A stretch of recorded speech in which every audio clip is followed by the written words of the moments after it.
அஸ்ஸலாமு அலைக்கும் வரஹ்மத்துல்லாஹி வபரகாத்துஹு. அன்புள்ள மாணவ மாணவிகளே, இன்றைய தினம் யோமுல் ஜும்ஆ, அல்லாஹுக்கு பிடித்தமான நாள், சூரியன் உதிக்கக்கூடிய நாட்களிலேயே மிகச்சிறந்த நாள் என்று அல்லாஹுடைய தூதரால் வர்ணிக்கப்பட்ட ஒரு நாள் இந்த நாள். இந்த நாளில் நபிகள் நாயகம் ஸல்லல்லாஹு அலைஹி வஸல்லம் அவர்கள் மீது நாம் அதிகமாக ஸலவாத் கூற வேண்டும். அல்லாஹும்ம ஸல்லி அலா முஹம்மதின் வ அலா ஆலி முஹம்மத் கமா ஸல்லைத அலா இப்ராஹீம வ அலா ஆலி இப்ராஹீம இன்னக ஹமீதும் மஜீத்.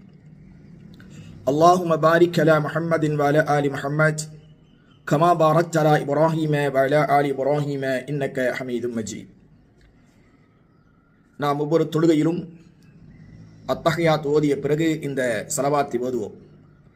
இதே ஸலவாத்தை நமக்கு நேரங்களும் காலங்களும் கிடைக்கின்ற பொழுதெல்லாம் நபி ஸல்லல்லாஹு அலைஹி வஸல்லம் அவர்கள் மீது அதிகமாக இந்த ஸலவாத்தை ஓத வேண்டும்.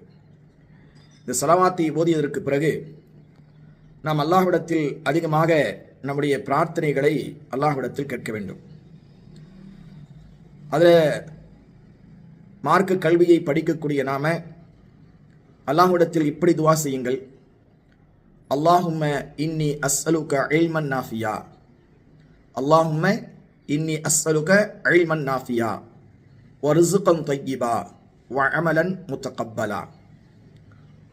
3 விஷயங்கள். யா அல்லாஹ், நான் உன்னிடத்தில் பயனுள்ள கல்வியை கேட்கிறேன். வர்ஸுகன் தய்யிபா, ஹலாலான நல்ல உணவை உன்னிடத்தில் நான் கேட்கிறேன். வ அமலன் முத்தகப்பலா, ஏற்றுக்கொள்ளப்படக்கூடிய அமலை நான் கேட்கிறேன் என்று சொல்லக்கூடிய இந்த துவாவை இன்ஷா அல்லாஹ் இன்றைய தினம் மட்டுமல்ல, ஒவ்வொரு சுபுகுடைய தொழுகைக்கு பின்னாலும் இந்த துவாவை நாம் கேட்க வேண்டும். அல்லாஹும்ம இன்னி அஸ்அலுக இல்மன் நாஃபியா வர்ஸுகன் தய்யிபா வ அமலன் முத்தகப்பலா. இன்ஷா அல்லாஹ் இந்த துவாவை நாம் அனைவர்களும் மனனம் செய்து அல்லாஹ்விடத்தில் அதிகமாக கேட்போம். அத்தோடு உலக முஸ்லிம்கள் அனைவர்களுடைய ஹிதாயத்திற்காகவும் நாம் துவா செய்வோம். அஸ்ஸலாமு அலைக்கும் வரஹ்மத்துல்லாஹி வபரகாத்துஹு.